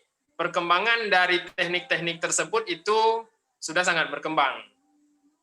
Walaupun unsur utama meniru itu masih tetap ada, teman-teman. Nah, perkembangannya itu di mana? Ketika teman-teman bisa memanfaatkan teknologi, maka teman-teman sekarang seharusnya itu karya-karyanya lebih bagus daripada karya-karya orang terdahulu. Karena kita sekarang ya, ketika kita mau belajar kaligrafi, kita bisa gunakan Corel. Kita bisa gunakan teknologi-teknologi lain untuk mendukung pembelajaran kita menjadi lebih mudah. Dan itu cenderung lebih cepat, teman-teman. Kita mau belajar misalnya sulus di sini. Kita sulus, kita bingung nih gimana sih cara menggores kaidah sulus ketika dia itu di dalam susunan bentuknya lingkaran atau bentuknya bundar. Wah, aku belum bisa nyusun nih, tapi aku pengen gores-gores gini. Nah, kita bisa memanfaatkan teknologi. Bagaimana teknologi itu kita gunakan agar kita edit itu karya-karya orang yang udah berbentuk susunan jadi, kemudian kita jadikan sketch dan kita bisa jiplak. Dan masih banyak hal-hal lain yang sebenarnya masih bisa kita coba. Saya di LMK sendiri itu ada salah satu teman itu yang kerjaannya belajar itu jiplak karya master terus. Jiplak terus, entah apa tulisan karya masternya dia nggak tahu, yang penting dia jiplak. Kenapa? Karena dia ingin pemahaman lebih dalam di dalam susunan. Yang kedua, pemahaman lebih dalam di dalam kaidah kaligrafi ketika disusun menjadi sebuah bentuk tertentu. Malahan saya ada koleksi karyanya, itu beberapa karya master digabungin. Yang ini ayat ini, yang ini ayat itu, jadi satu karya. Walaupun nggak nyambung sebenarnya, tapi untuk latihan, ya nggak apa-apa. Dan orang awam yang nggak tahu kaligrafi itu keren-keren aja kan. Wah, keren banget karyanya. Padahal itu jiplak tuh. Dan satu ayat, satu ada hadis, satu ada kata-kata mutiara di dalam satu karya itu nggak masalah. Karena kita dalam proses latihan. Untuk perbedaan signifikan memang nggak ada di dalam belajar kaligrafi dari zaman dahulu sama sekarang. Intinya itu ya meniru. Itu untuk pertanyaan pertama tadi. Pertanyaan yang kedua tadi. Pertanyaan pertama tadi apa ya? Pertanyaan pertama itu apa yang Mas Ragil kenalkan? Apa yang dilakukan Kak Ragil untuk memperkenalkan kaligrafi ke masyarakat? Oh iya ya. Oke. Untuk memperkenalkan kaligrafi di masyarakat. Oke. Sebenarnya masyarakat secara umum itu memang belum terlalu familiar ya terhadap kaligrafi. Mereka tahunya taligrafi. Taligrafi itu gitu, taligrafi. Saya sangat sering dengar itu. Wah, masnya bisa taligrafi ya? Hah? Saya bilang, taligrafi. Oh iya. Nah, cara memperkenalkannya sebenarnya melalui kegiatan-kegiatan yang nuansa keislamannya itu diadakan di daerah-daerah kita, teman-teman. Misalnya seperti MTQ atau kegiatan-kegiatan LPTQ. Nah, itu kan banyak sekali tuh wadah-wadah yang bisa kita masukkan untuk memperkenalkan kaligrafi di masyarakat. Kalau kita belum punya akses itu, minimal teman-teman memperkenalkan karya-karya kaligrafi itu di sosial media. Teman-teman punya followers ya di Instagram atau di Facebook, punya teman-teman yang lain satu daerah. Itu memperkenalkannya dengan seperti itu. Kita sering upload karya-karya kita. Dan lama-lama orang-orang yang melihat itu bakal, oh ini kaligrafi ya.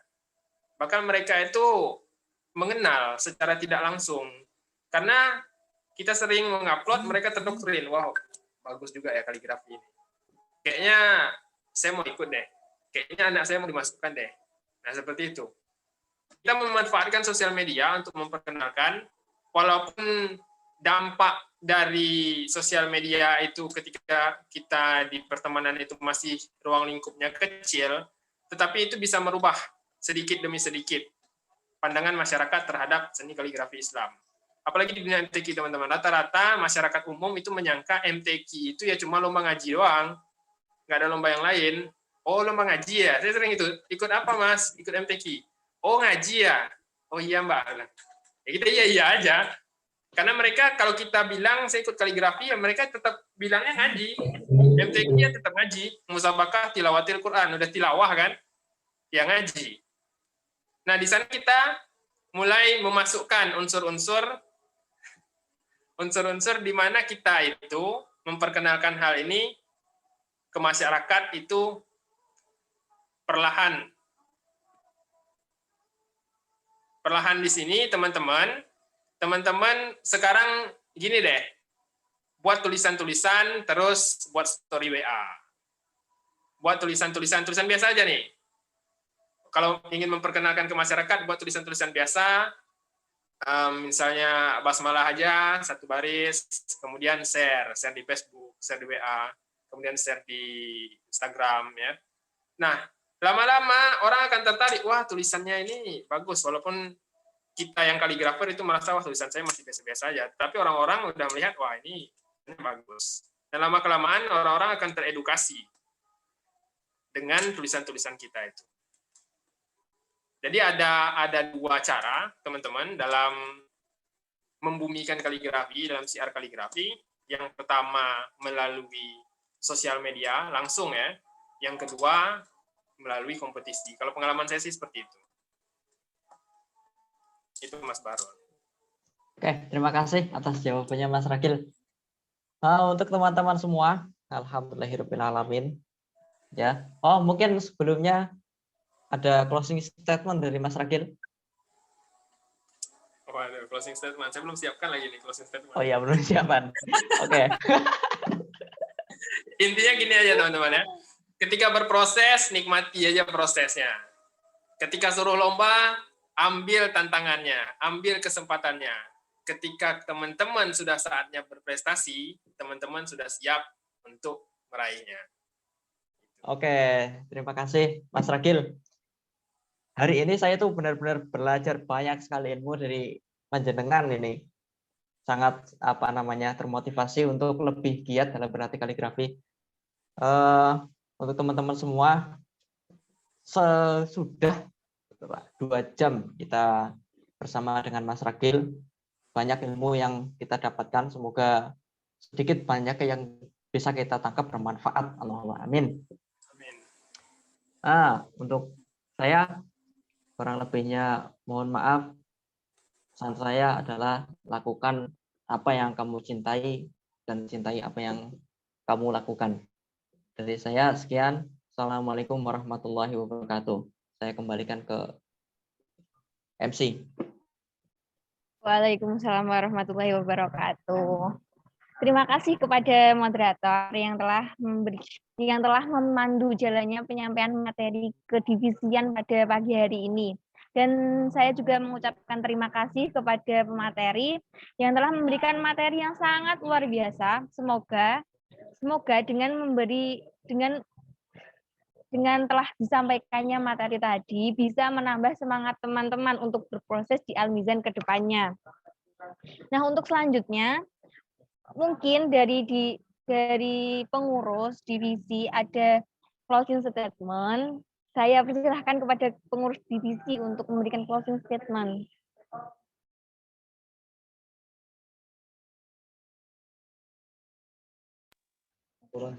Baik, alhamdulillah ya kita pada kali ini sudah mendapatkan banyak materi yang sangat bermanfaat dari para master yang sangat berpengalaman baik di Mizan sendiri maupun di dunia perkaligrafian.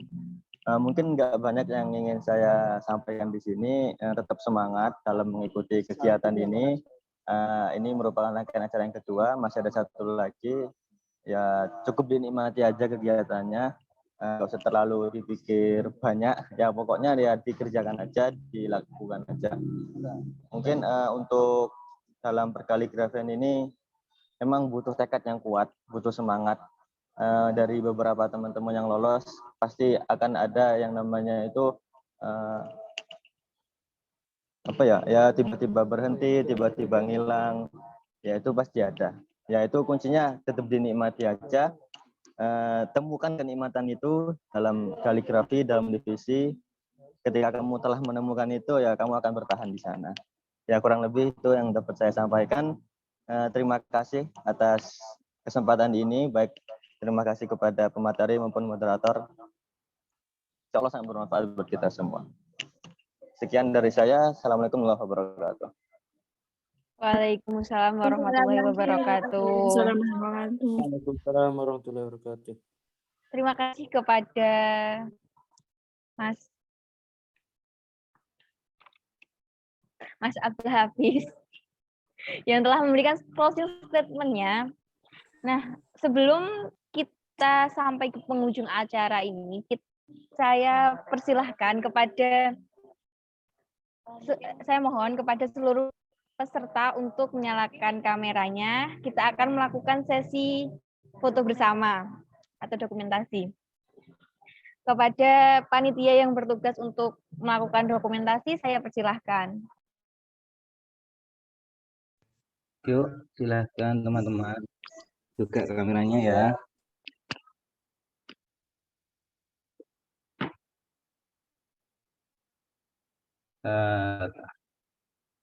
Tes pertama ya, siap.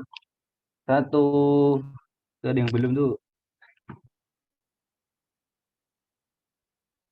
1, 2, 3. Satu lagi.